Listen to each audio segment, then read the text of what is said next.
Welcome back to the Live to Grind podcast show. I'm Brennan T. Adams, and I'm sitting here with John Shin. How you doing, buddy? What's up? In your own place. Hey. We're here. Look at this. So we got John Shin, the executive producer of Think and Get Rich, the movie.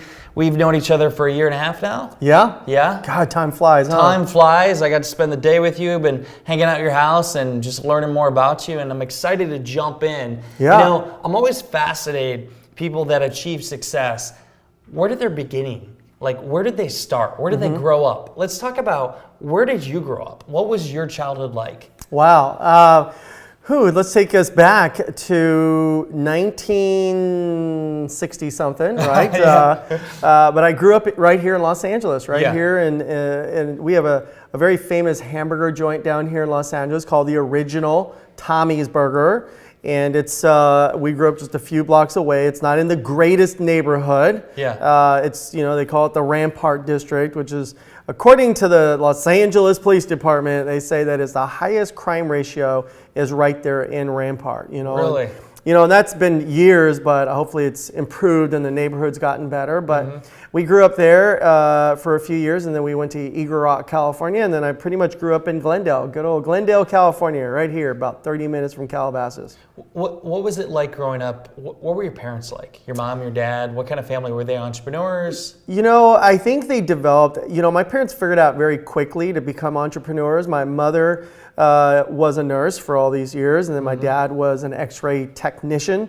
Both of them worked, a couple jobs. They used to carry the pagers, because they're always on call. And they realized very quickly that maybe they should start a business, and that was a better way to, make money. And so, I grew up watching them start different businesses. So they've had the traditional stereotype of Asians owning delis and liquor stores and dry cleaners. Well, that was them. They had it all, because they just didn't know what other, creative business to be in, and that's what they did. And they did the manual labor.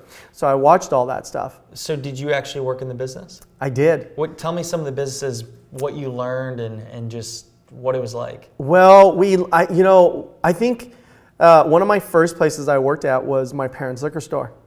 And seeing these people come in every day and drinking, buying alcohol. And I remember people would come in and buy bottles of something called Thunderbird and Night Train, and it was like the cheap man's. Never heard of it. Yeah. Oh, right. It's like Fireball today's day and age. Yeah, exactly. Like Boone's Farm, and they would ask for a brown bag, and I was like wondering why why they want a brown bag. Well, I can't, because I was told that you can't drink alcohol in the streets and stuff, I never wanted my mother or my father to be there, because I started seeing bad people coming through, daily, just drinking their lives away. And they were around a lot of drunks and people like that. And so, I was always looking for a better way for my parents to make money, and even for myself to make money. I didn't want to do what they were doing. And it was one night, I'll never forget it, where my mother, it was a Saturday night, and they were closing the liquor store down. It was about 1 o'clock in the morning, and I got the call that the police officers were there, and my uncle driving me, because he was at my house with us at that time of day, at that time of night, and he said, we have to go to the liquor store. Something happened. There was a shootout. And I kept on saying, is my mom okay? Is my dad okay? And he said, no one knows the details. The police is all there. There's been a shootout.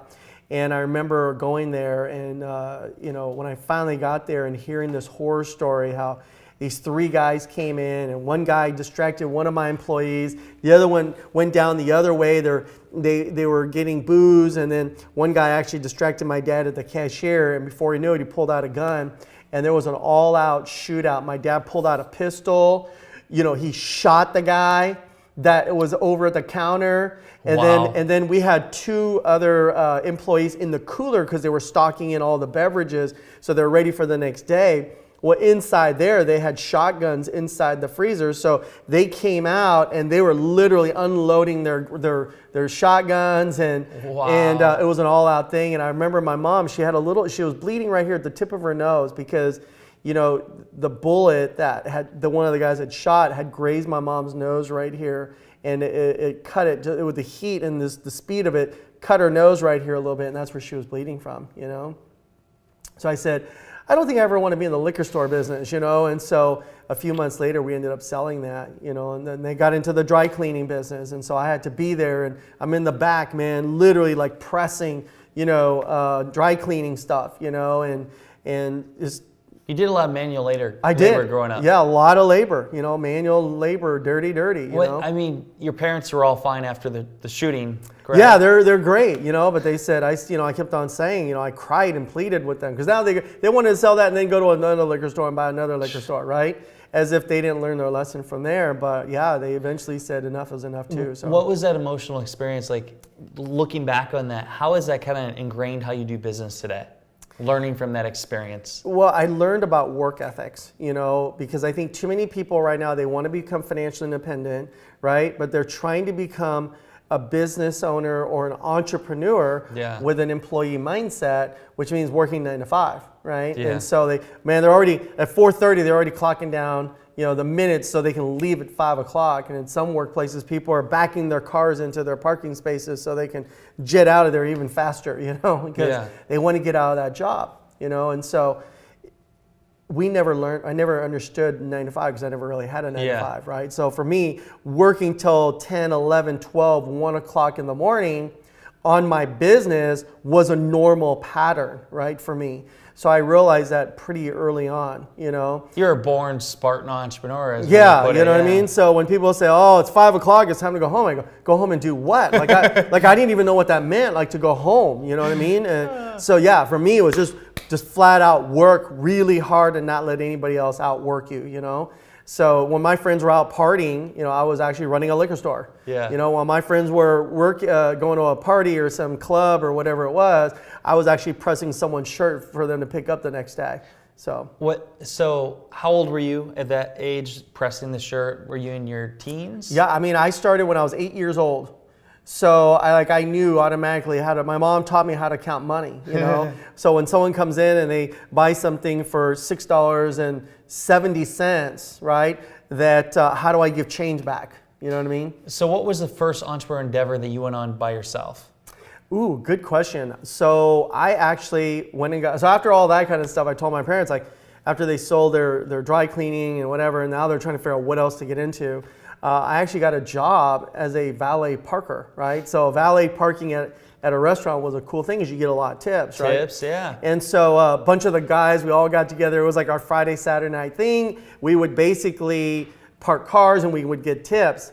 And so at the end of the night, one of the guys came around and he actually picked up just a ton of money from all the money we collected that night in parking fees and all that kind of stuff. And I was like, who does that guy work for, And pulled up in a really nice car, kind of like a gangster, you know what I mean? Yeah. Like he pulled up and he pulled up and he rolled down his window and the guy who was running the event handed him a little envelope with cash in there and he drove away and that was it.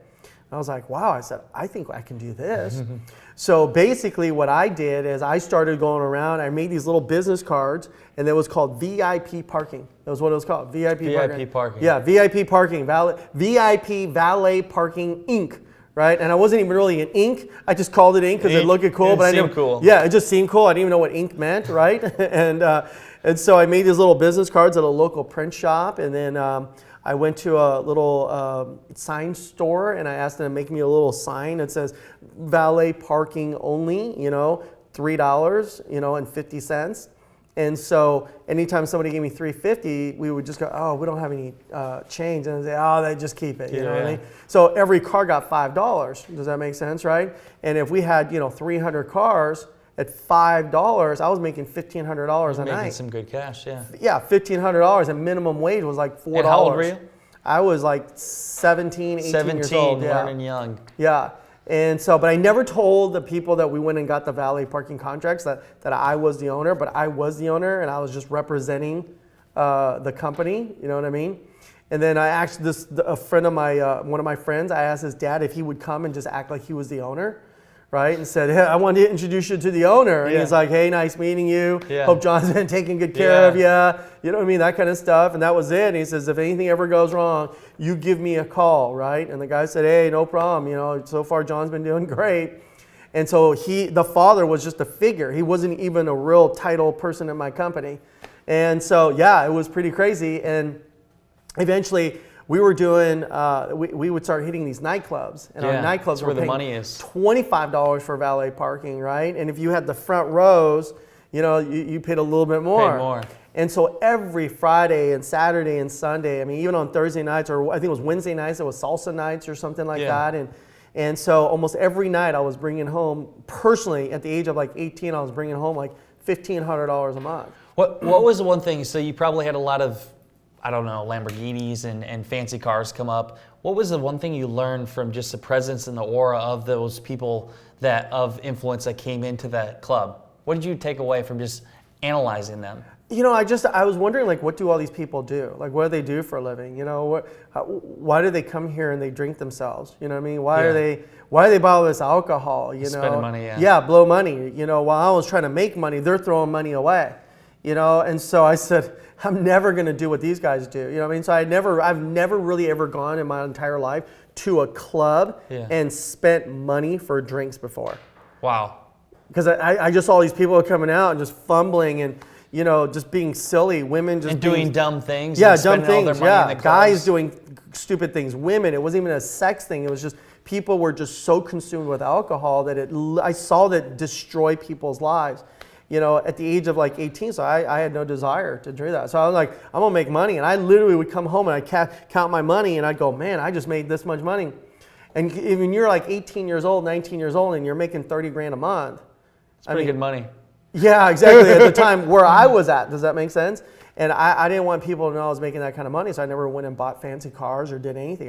I held all the cash. So how did you exit the company? How long were you in that? What did you do? Yeah, how we exited the company was there was one restaurant, and this restaurant used to be a former bowling alley. So you can only imagine how big this place was. It was a big banquet center. And there were all these really nice cars in the front, right? Porsches and you name it, Mercedes and Ferraris and all that kind of stuff. And that night I had almost 40 guys parking cars. So you can only imagine how many cars were coming through this place when you have 40 valet parkers. You built right? up, yeah. Yeah, and it was just enormous. Just at that one location, 40 guys parking cars, right? And I had stopped by, I'm in my suit and I'm sitting there just saying, spending a little time with the boys and a little bonding session. And I see these 4 people walk up, and you could tell they weren't very good guys.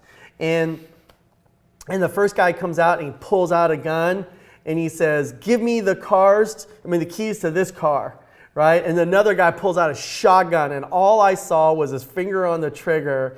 And it just scared the daylights out of me that if this guy gets a little crazy, gets a little finger trigger, or barely even touches the trigger, that shotgun could go off and shoot one of my guys. Somebody, yeah. So I said, hey guys, we want no trouble. I said, just put the guns down. We'll give you all the keys. Whatever keys you want, you can have it. And basically, we want this car, this car, this car, and this car. They took the keys, they got in the car, they started driving away. They stole them. They stole them, yeah. And we had a guy, I'll never forget, his name was Walter, who had just applied to the sheriff's department, and we had another lot somewhere else, and basically he was at this other lot, and we would park cars over there, and he was driving a van shuttling us back and forth, but we all had walkie-talkies and comms. And he heard us say that we're getting ripped off, they're ripping off 4 cars right now, go, go, go, everybody catch this guy. And Walter went chasing them in our rental van that we had from Budget Rent-A-Car. And next thing you hear, just a few minutes later, you hear all this sound. And we knew that these cars had all got into an accident. And so, yeah, that was it. So we had to pay for 4 destroyed cars. You didn't have any insurance? We did have insurance. We had something called Garage Keepers Liability Insurance. Yeah. And it paid out, but the insurance company basically terminated our contract. And we couldn't get insurance anymore after that. No one wanted to insure us because we had 4 cars. So you were out of business then? We were out of pretty much business, yeah. We had 4 cars and a rental. We had 5 cars completely totaled. You were 17? I was 19 years old now. Yeah. 19. So who were your mentors at that time? Because you had to have somebody at least guiding you. I mean, you were 19 years old, you're making good money. Mm-hmm, yeah. Who were some of your mentors? Oh, man. Who are some of my mentors? I've got a lot of mentors. At least at 19. At 19 years old, when you were just getting into entrepreneurship, who taught you the things you knew? I think the mentoring actually even began when I was 5 years old. You Yeah. know, my first mentor are my parents. You know, they've been incredible mentors to me. My dad and my mom, and both of them had their own way of mentoring. So mom was more the good person kind of mentor, doing the right things all the time, you know, and it's not about money kind of thing, and always treating people right, you know. And then my dad was a different kind of mentor. He was more of a philosophical mentor, right? In terms of, he never gave me the answer, but he would also give me some sort of a story or a lesson. Give me an example. Well, one time he said, you know, I was telling, he just said, I was really down, right? And he said, sometimes, you know, you have to learn to, the outcome was what it is, but he asked me one time, he said, put my hands together like this. And you know, I put my hand out like this, and he goes, let's imagine for a moment that inside that hand, you have rotten rice, like bad rice. And I said, okay, great, and I'm holding on to all that rice. And I said, okay. And then he says, but if you eat that bad rice, what is it going to do to you? It's going to kill you, right? It's going to poison you. It's going to make your tummy hurt and all that kind of stuff.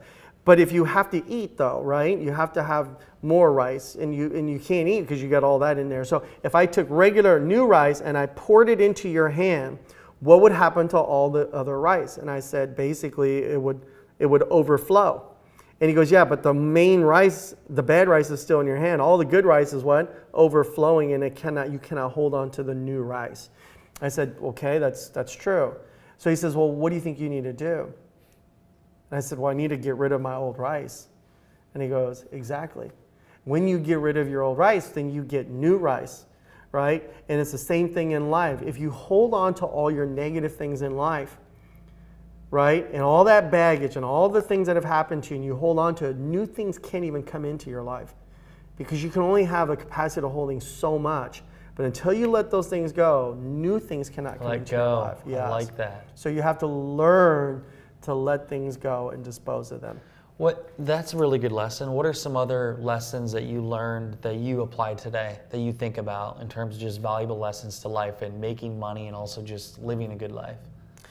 Well, one thing my dad always said is be frugal with your money and invest your money, and don't get too caught up in all the material things, because all the material things don't go up in value. You know, they always go down in value. They depreciate. So, liability. Exactly. So he says there's good debt and then there's bad debt. You know, bad debt are your credit card debts. Does that make sense, Yeah. right? But good debt is like real estate. You know, if you're buying real estate, that's good debt. So he taught me all about those kind of things. So he was more the money finance guy. And then my mom was the character type mentor. So they've been wonderful role models, right? And then my master, my martial art master, he was extremely tough on me in terms of me being one of his first students and trying to build up his own, you know, studio, then how I was supposed to be a role model to everybody else, right? How many years did you do that? 20 years. 20 years. 20 years. So why so long? Were you just passionate about it? Did you want to become somebody in that industry? One thing he said to me was, he says that if you really want to know martial arts, you won't understand martial arts or learn martial arts until you become a black belt. And so what I learned from that is it took 7 years in our school to get a black belt. Wow. Okay, so there's not a whole lot of black belts. Commitment. Yeah, exactly, right? So one thing I learned is to be patient. Sometimes when you want something really, really bad, you want instant gratification. And so a lot of the younger generation people today, they're used to getting things quickly, now, immediate. Exactly. They have the I want it now syndrome, right? Even the microwaves are taking too long, right? At 2-3 minutes. Yeah. Phones, internet, everything, TV speed, internet speed, everything has got to be instant gratification. Instant. So when you go in business, you want that instant gratification, and it's not going to happen for you instantaneously, right? And so, you know, what I heard one time, someone said to another person who was speaking, he said, the question is, you know, how do you develop your purpose? Like, what is your purpose? And the response was, you don't find your purpose, purpose finds you. Purpose finds you. Right? And I thought that was kind of an interesting comment or response. And so the guy that's in the audience says, I have another question then. And the speaker says, what is it? And the person in the audience says, well, I was wondering, how can I get purpose to find me faster? Right? Because I want to learn it. I want my purpose to find me really fast. And so they said, that's a really good question. And he says, well, why do you want it fast? Because that's the world we live in. We want instant, right now. And the thing is, success doesn't happen overnight, and you have to be ready for the success. So everything, all the little stumbles and all the things and challenges and adversities that you have are preparing you for it. So it's like someone says, teach me calculus, but you haven't heard algebra yet. Yeah. Right? Or teach me algebra, but you haven't even had geometry, or you haven't had multiplication tables memorized yet. Yeah. It's trying different things because a lot of people, like you said, they want it now. Exactly. But if they realize that they failed, failure is a learning process that actually prepares you for that. Because if you just got it right away, let's say you just were given $1 million without even working for it, you would lose that so quick. Exactly. So what was your first investment that you did growing up? Like, what was the first thing that you invested in? So I want to answer that question, but I want to finish the thought on the martial art thing. Yeah. So there's a school down the street, and they opened up a school, and they wanted to take a lot of our students away from our school to their school. So they were selling classes, and they were giving away black belts. Like, you can become a black belt in 2 years, not 7 years. So we lost a lot of students, right? Because everybody wanted their black belt, but they wanted it in 2 years, right? Which is fine. I mean, if you want a black belt, go buy one for $5. So a lot of people went over there, and then we ended up having the local and the state championships, right? Tournaments. And we all went there. So we went there and they went there. When we got into a black belt tournament, the black belts, their black belts who had been trained for 2 years versus ours that had been trained for 7 years, we were in the same tournament, and every single one of their people ended up knocked out or going into an ambulance and being carried off on a stretcher. 5 years on, I mean. Yeah, exactly, because they don't have the stamina, the experience, the muscle, the strength and everything else to prepare you for a black belt tournament. You haven't developed the speed. So I learned very quickly that it's not just about getting a black belt, it's about training and getting into the habit. It's a process. Absolutely, absolutely. Yeah. So people say, I want to make $1 million today. Well, that's great. But then why do so many people win the lotto and they lose all of it, right? Because they haven't been trained. They don't even know how to, because they don't know how to retain that money. It wouldn't even be as glorious to just get the black belt in 2 years. If you spend 7 years, you worked and earned that, and get it, and you're proud of it. That's right. What was your record? How many times did you go into fights? I don't know how that all works. Ooh, I mean, first of all, I was never knocked out, so I don't even know what it feels like to be knocked out, you know what I mean?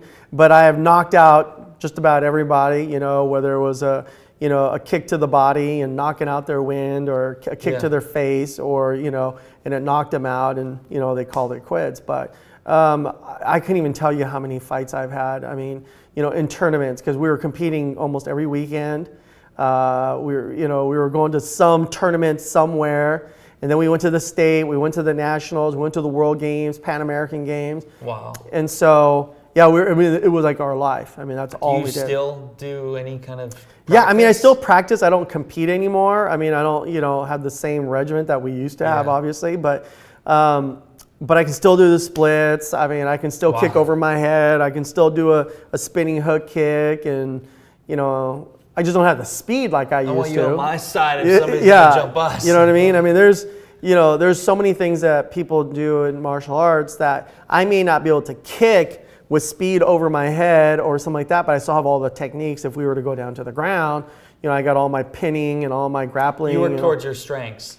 Yeah, you exactly. Learn how to use them. Yeah, and the thing in martial arts too is that it doesn't matter how big the other person is. The bigger they are and the more stiffer they are, the easier it is to take those guys down. Yeah. So it's always interesting to watch these fights. You have a really big guy and this tiny guy, but that person just knows their moves in one hit. Right. Just takes one hit. Yeah. But how long did it take them to train for that one hit to knock them out? No different than how long did it take somebody to make that one deal that made them $1 million? Exactly. Yeah.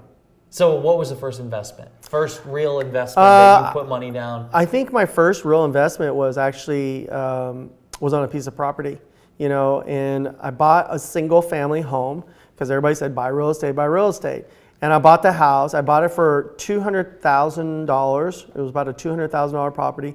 And we ended up selling it for, I think it was like $450,000. So we made, a couple $100,000 on that deal.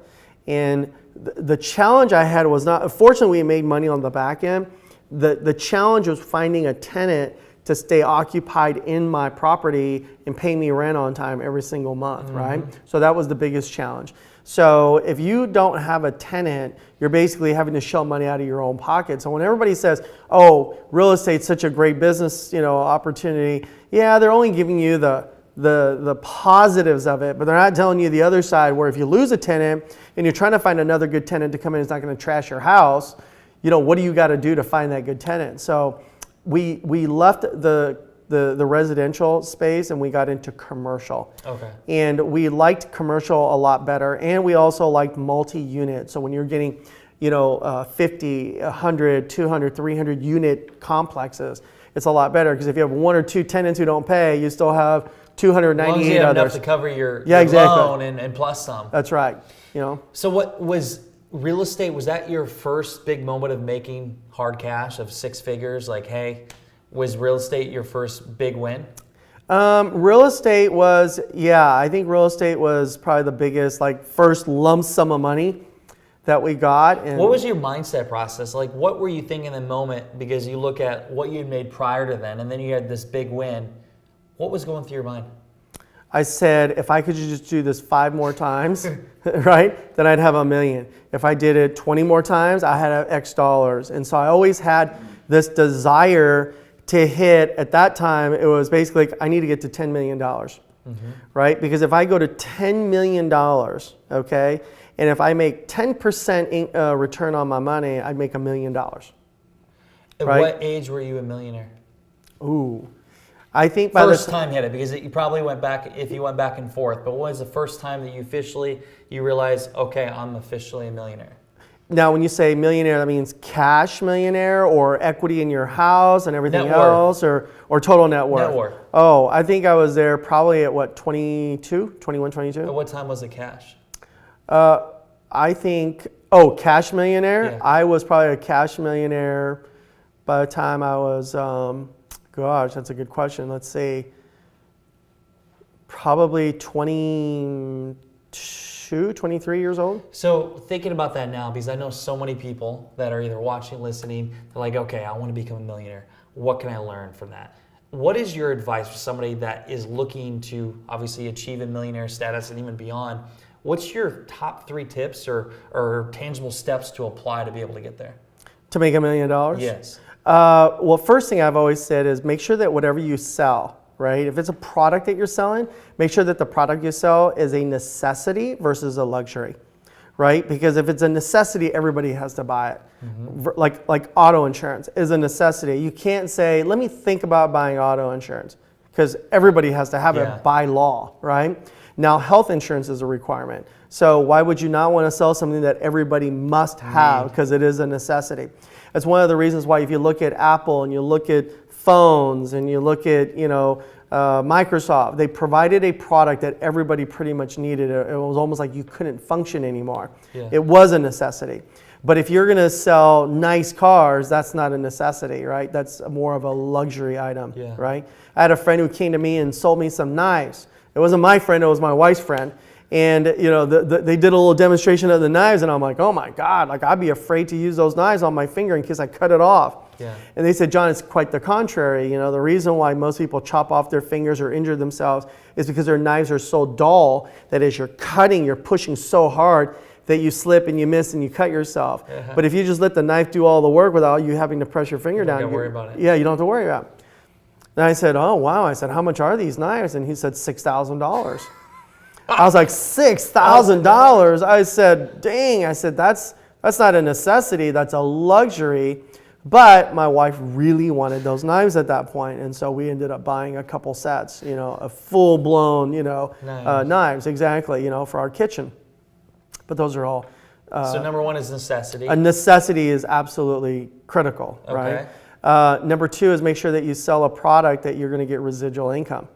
right? So whatever you sell today, you'll still continue to get paid on the back end without having to. Not one time. Exactly. So, my wife started investigating and researching and studying all the different industries that had residual income. And what she discovered was, number one, is you make residual income in the entertainment industry, right? So film, commercial, TV, every time it airs, you're getting paid again, right? Now that's true residual income. Movies, is residual income. Music is residual income. Financial services is residual income. Credit card, merchant processing industry has residual income. So we wanted to get our hands in whatever has residual income on the back end. Okay, so that's number 2. Yeah. What's number 3?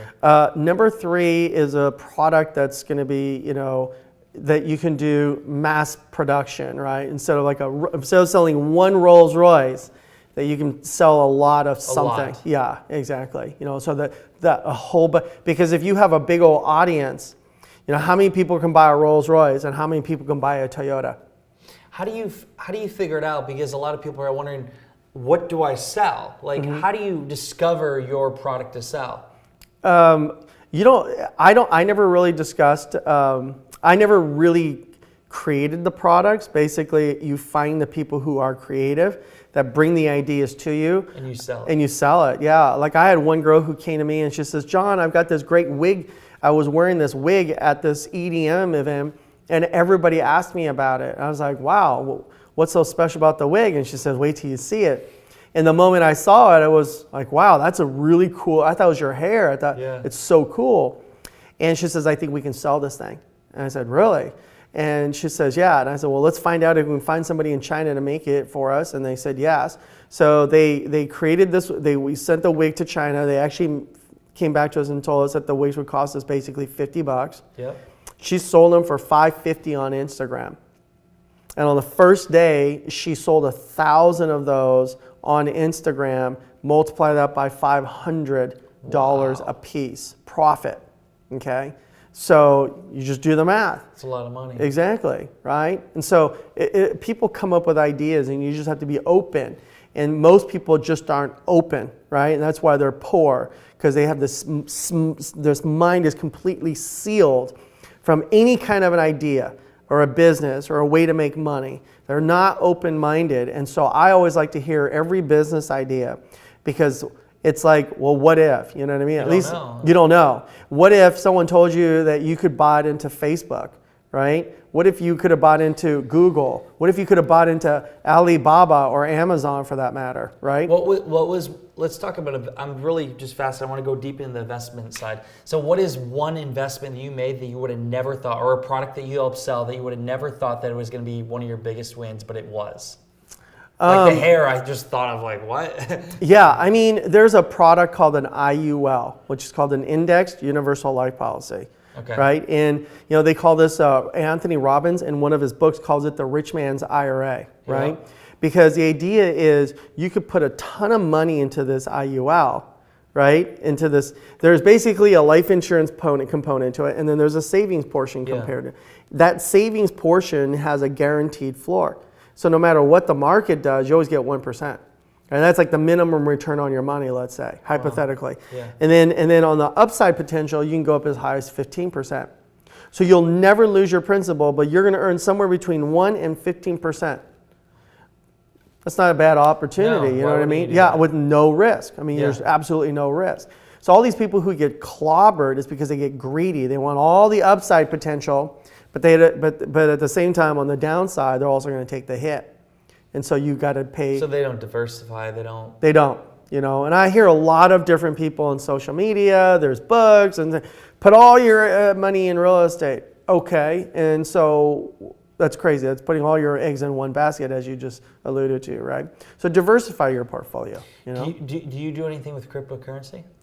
Yes. So I had somebody, I didn't know anything about cryptocurrency, didn't really know how it worked. It's a big millennial thing. Yeah, it's a big thing. And so, so actually the only way to find out about crypto is you have to invest in it, and find out for yourself. How does it work, And I didn't really understand what crypto was. I didn't know if it was a tangible product, if it's a piece of paper, is it, what is it? You know what I mean? And then I invested into it, and basically I invested into computers that mine. You know, they mine the cryptocurrency, Yeah. right?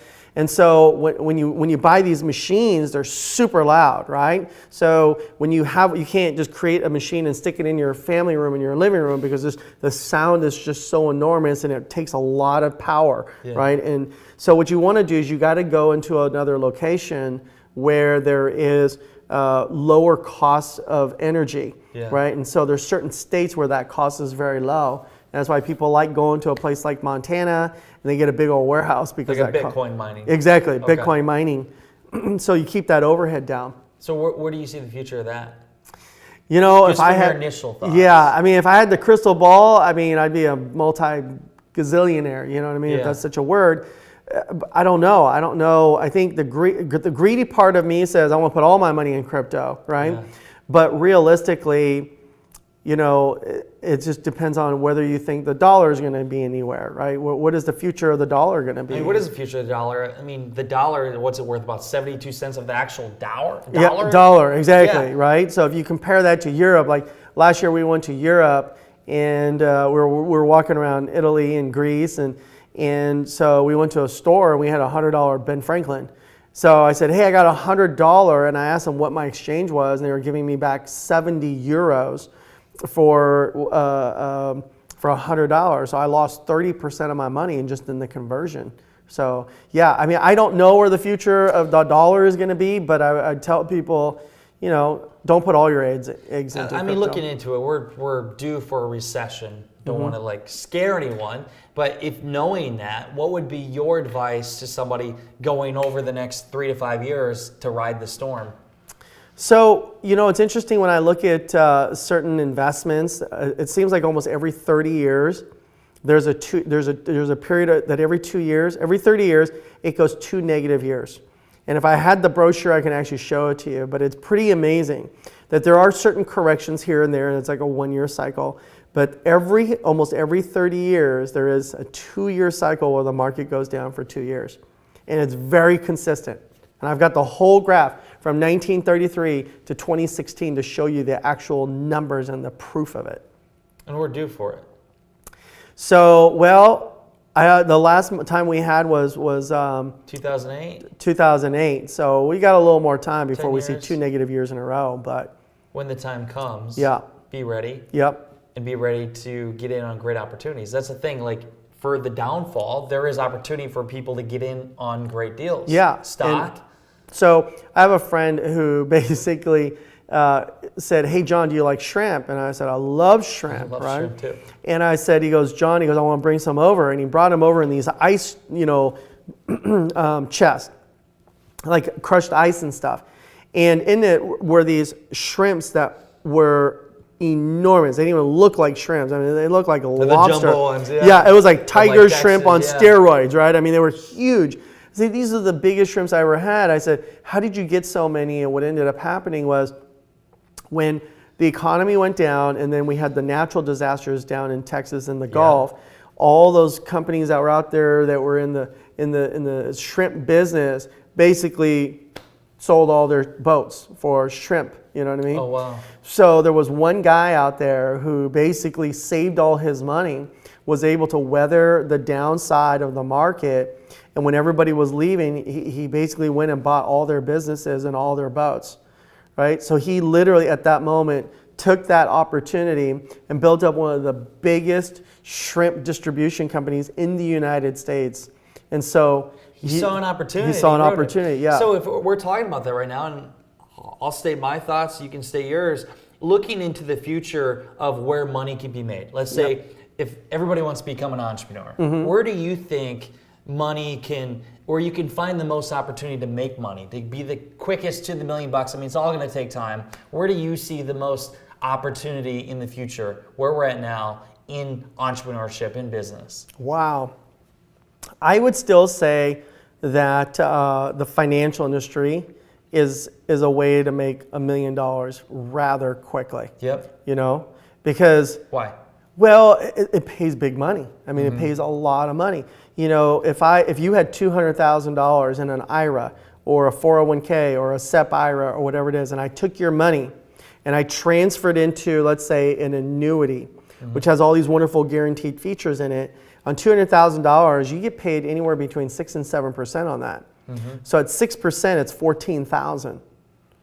It's good money. Right? And that's one time, you get that up front, and hey, that's pretty good money, you know? Yeah. And then, of course, you get a percentage of whatever your cut is of that. Yeah. But, excuse me, So yeah. financial, okay, so you see that. What else do you see?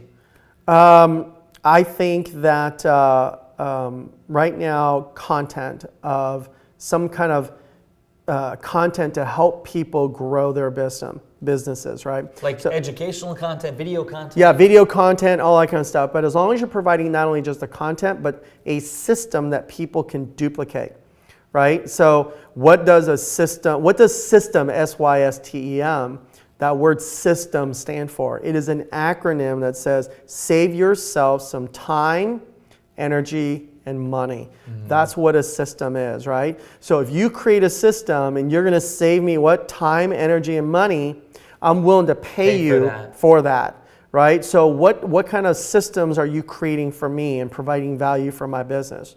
Okay, so I see a lot of people on social media. Don't you want to be somebody? Don't you want, and they're rah on everybody, and you can't hype yourself to success, right? No. You can't go and deposit hype and rhetoric and excitement into your bank account, Yeah. So you got to be able to embrace systems, and I'm not the guy who's going to create every system. I'd rather have somebody else create the system and sell it to me so I can use it to get my business to the next level. Right. Have somebody do the legwork, you figure it out, and you learn from it. That's why I don't understand. Why wouldn't you invest it? I've always invested in mentors or found somebody that already achieved what I achieved. Because if you want to do it yourself, you're going to have so many costly mistakes. Yeah. Just hire the person to show you exactly how to do it. The blueprint. Yeah, exactly. Just yesterday, and I don't want to give it away, but I saw this great movie called The Hunter Killer, right? And it's about the submarine that has to get over to enemy territories over into the Russian waters. Yeah. And in that Russian water, and this is spoiler alert, so right now you may want to mute or turn down the volume, but he basically shows, he finds another Russian person who knew where all those mines were, right? And to get that submarine and navigate them through the waters underwater, right? To avoid all the different mines. And so the idea of finding a mentor and a coach is the same idea and principle to save you from crashing into those minefields and those landmines and prevent yourself from that failure. You know what I mean? It's so important. It's important the people you're surrounding yourself. You talked about before, if you have the bad rice, you have to get rid of it. That's right. And so many people keep this bad rice or bad people in their life. That's right. And they can't ever move forward. It leads me to Think and Grow Rich. Yep. How old were you when you first read the book? So that was 1996. I was probably no more than, 25 years old or so? So you read the book, and what was your first takeaway? I mean, every time you read it, I feel like every time I read it, something different comes. But when you first read it, what was your main takeaway? Yeah, reading Think and Grow Rich, it's not one of those things where you read it once and you go, oh, I got it. It's like watching the movie Matrix, right? Where you have to watch it a couple times just to go, what was that? It was good, it was great, but I didn't understand. And you have to watch it a couple. Or the movie with Leonardo DiCaprio with Inception, right? Yeah. Where it was like you were in a dream inside of a dream inside of a dream, and it was so. And once you finally understood, you're like, wow, it's like unbelievable. Or reading the Bible, you can't read just one verse and go, oh, I got it. You know what I mean? Yeah. Think and Grow Rich is like that. Every time, as you just alluded to, I read it again, I'm like, I never got that. And it's interesting because as I sit there and I read the book, I'll highlight, I'll underline, and I'll do little writings on the side. And I'll read those again, but then the next time I read it, there's another sentence or a paragraph that I didn't highlight, and I'm like, how come I didn't get that the last time, But yeah, I think that book is a must read for everybody. And for me, when I read it, I couldn't put it down, right? It was like I had to go to the next chapter. What's the next nugget? What's the next nugget? What's the next nugget? So it's just nice talking because we both have had. I mean, the book has changed so many lives. You just told me it sold over 160 million copies worldwide. Right. For me, when I read it, I realized you saw what Henry Ford and Thomas Edison, these people did.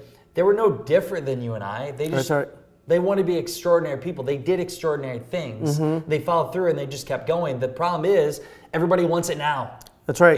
They want instant gratification. You have social media that you're going down. It's like, I need the next thing. ADD. It's like, I want it now, but it takes time. That's right. It doesn't happen overnight. So what is it like to be the executive producer of the movie Think and Grow Rich?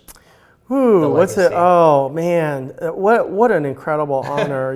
It's just to be able to put that amazing book into a theatrical setting so that people can watch it now on TV. And everybody always thinks it's similar to The Secret. And I thought The Secret was a wonderful movie when it first came out. I don't want to knock The Secret. I thought it was phenomenal, but it's totally different. Totally different than The Secret. And I've had somebody who says they're a huge Secret fan, and they were actually at my house, and I said, listen, I would you like to see just a 3-minute clip of it? And so I took them into my movie theater, and we saw 3 minutes of it, and they were like, oh my gosh, like this is amazing. Where can I buy it right now? And people need to get that movie, watch it. It's a game changer. It is, and I am super, super honored that, and it was a privilege for me to be the executive producer and to be around people like yourself, our director Scott Servine, who did a phenomenal job, with the time and the resources that he had. I mean, it was just phenomenal. It's amazing. It's cool to see that bringing it together, all the amazing people of our time. Sure. And what it does allows people, because not everybody can relate to the Henry Ford or people way back when. Right. We're talking people now like yourself that are doing it in their own way, applying the principles, and it's in a movie. That's right. I'm honored to be a small part of it and be in with you and just on this journey, and it's just the beginning. That's right. And That's right. that leads into your book. That's right. So talk about what's going on there. So it was, it was interesting as the book or the movie came out in October of 2017, and we did this. That was a year. Yeah, isn't it crazy? My goodness, it was almost a year, right? Till I proposed, and then you were just at my wedding, which was exactly a year later. Yeah, isn't that crazy? Yeah. Wow, and what a beautiful wedding you guys had. It was awesome. Thank you. It was fun. Yeah, as people came up to me and said, "What a great movie! Can we get you to come and speak?" And as I was going to different places to speak, I wanted to really deliver an awesome message. I didn't want to just to be, don't you want to be somebody, And so, although I do believe that everybody is wired for success, but programmed to fail, right? Sadly. And so, what content can I give? So I went back and I started reading, and then I went and checked out that there's other books, right? There's a Think and Grow Rich Black Choice by Dr. Dennis Kimbrough, and there's a Think and Grow Rich by Lionel Sosa. And then Sharon Lechter, who also co-authored all the Rich Dad, Poor Dad books with Robert Kiyosaki, did Think and Grow Rich for Women. And then she did this awesome piece with the foundation, which was called Outwitting the Devil. I love that one. Yeah, I mean, what a wonderful job in how she, brought that out, And I was thinking, well, where's the Asian choice? I see the women's choice for women. She also did Think and Grow Rich for Women. Where's the women? Well, I see the women, I see the Latino, I see the black. Where's the Asian choice, right? And so I started Googling Think and Grow Rich Asian, Think and Grow Rich Oriental, Think and Grow Rich Chinese, Korean, Japanese, and Thailand, Vietnam, nothing. So that's when I called up Don Green and I said, Don, is there a Think and Grow Rich Asian choice? And he said, John, he says, we don't. Which I couldn't believe. Right, which is mind-blowing. And so... And there's a lesson to be learned from there. When you always think that someone else would have already done it, and no one has, that's when you have to go out there and do it yourself, right? Because you always think that someone else did it or someone else did it. You see a beautiful girl or a beautiful woman or a real handsome guy, and you're like, oh, he's already taken. Like I met this one lady, I was talking to her, I said, so are you married? You have a boyfriend? You have children? She says, no, I'm single, and I just need somebody to ask me out. And I said, what do you mean ask you out? I said, you're absolutely beautiful. And she says, I don't know what it is. I scare men away, but I don't get asked out very often. I said, well, why do you think that is? There's something. I said, is there something wrong with you? And she says, no. And she starts laughing and she just says, I think most people think that I would already have a boyfriend or something. And so I said, wow. All right, well, guys, she's single now, but you just never know. So, I called them up, and my wife even said, I'm sure someone's already done it, in China maybe, They said, nope, we don't have it. Think and Grow Rich and Asian Choice would be a wonderful thing. And I said, well, I would be honored if I can become the author of that. And so since January of this year, we've been off interviewing people almost daily, weekly, traveling all over the place, taking every opportunity to get in there and pick these people's brains and put them in the book. And it's been incredible. Can you say some of the people? Steve Aoki is Nice. one of them. Steve was originally supposed to only be a 30-minute interview and ended up becoming about 3.5 hours. Nice. So that was awesome. And we'll have What was that one up. takeaway you can share from him that you learned? Well, gosh, I want to save that for the book, right? But I'll tell you what, I asked him, where did you get the idea of the cake throwing thing? Because he's famous for throwing his cake out into the audience and plastering everybody. Where did that come from? How did he get started? Because he is the son of Benny Hanna, and his Who's father. Benny Hanna? Benny Hanna owns, right, all the big restaurant chains, the Benny Hanna Japanese restaurants. Oh, wow. Yeah, and so his dad was famous. It's one of the most famous Japanese restaurants around the country. And so he didn't receive any of that and had to start from scratch. His dad said, you're not gonna inherit any of this stuff. You got to do your own thing. That's good though, because if he would have, it would have, like we talked about before. If Yeah. you don't earn it, you don't feel as accomplished when you Yeah. have it happen. You don't appreciate it as much. You don't Yeah. appreciate it. Yeah, exactly. So yeah, he was extraordinary, and I appreciated him and his busy schedule. He travels about 220 days out of the year. He's in another country, and there's times where he's actually gone to 2 different countries on the same day, like literally to do his tours and all that kind of stuff. You know. That's crazy. So yeah, he's a remarkable. There was a girl named Jessica Cox. I don't know if you know Jessica Cox. I think I do. Jessica was a Filipino girl born with no arms, and they don't know why she was born with no arms. There's no genetic, there's nothing there that would indicate why she was born with no arms. It's just the way the Heavenly Father created her. And most people with no arms would start playing the victim card and all that kind of stuff. And guess what? This girl went on, she's in the Guinness Book of World Record to be the first person in the world to get a pilot's license. Okay. Wow. And she's a 4-time national Taekwondo champion, which is pretty That's amazing amazing. with no arms. Yeah. So she can pretty much kick anybody's butt with no arms right now. It really shows that you can do anything if you put your mind to it. Absolutely. You know? And using your so-called disadvantage or fallback as your way to catapult forward. Exactly. Like so many people, they play the victim. But if you can learn to not play the victim, here's my situation, how do I use it to propel forward? That's right. Yeah. So before we go, what would be everything you've learned, what you've achieved, what's your best advice to give anyone to have success in life and fulfillment in all areas, whether it's money, wealth, love, whatever it may be? Ooh. What is your advice? I would say your one advice is to get into groups, some sort of a collaborative group, right? You know, if people say, well, you got to dream big. Well, what does dream big really mean? You got to think big. Well, what does that really mean? What do you think about? What do you dream about? Sometimes I tell people, you have to think about what you're thinking about. Yep. Right? Because that's such an important thing. When I talk about dreams, you know, most people, I would have never known that, you know, that when you go to first class seating in airplanes, that they have different kinds of food than we do. Mm-hmm. You know, when I was sitting in coach in the very back, you know, sitting next to the bathroom in an airplane, right, in the 2 center seats and fighting for what? Elbow space on a chair rail inside the plane. I didn't know that the first class gets all this other goodies up front, you know, and so once you experience that, you don't ever want to go back to coach seating anymore, right? Mm-hmm. I didn't know what it felt like to have a suite in a hotel room, but once you've experienced a suite, you never want to go anything. You don't want to go back to anything less than that, right?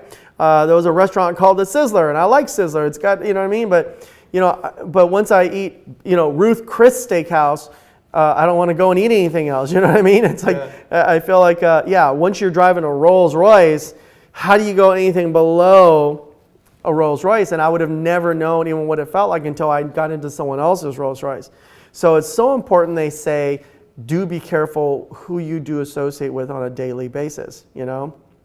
I heard this saying where, you know, you are the average of the 5 people. I don't know if there's a whole lot of validity. Does that make sense? I mean, so if I hang out with my kids, you know, they're, you know, 9 and 11 and 15 years old, excuse me, and those are the people I'm hanging out with. Or am I the average of my 5 kids? I mean, It's who people you listen to and you collaborate with on projects and absolutely. and take advice from too. Absolutely. That's huge. Yeah. So I would say get into some sort of an organization, go and collaborate with people, get into a mastermind. And if you don't even know what you're going to do, other people will throw ideas at you. Or what I love that you do is, and I always do this, if people are hungry looking for ways to learn, like you give them a job. Or if I would go back in time, the first thing I would have did is I would have found somebody that already achieved, I'm talking to my teenage years, what I want to achieve. And I would have said, hey, I will work for you. You don't have to pay me. Just let me learn. That's right. And that would have made me just go so much further forward quicker. That's right. Because you learn so much and people are like, oh, I'm not getting paid. Yeah. That knowledge is worth so much. Yeah. Especially when they find out what you charge. It's like, oh, I get to learn from you? That's right. Yeah. Yeah. There's people who come here and they work out of my house, you know what I mean? And you know, they're working and all of a sudden they're like saying, this is how I want to live now. You know, I can't imagine living in a home smaller than this, you know?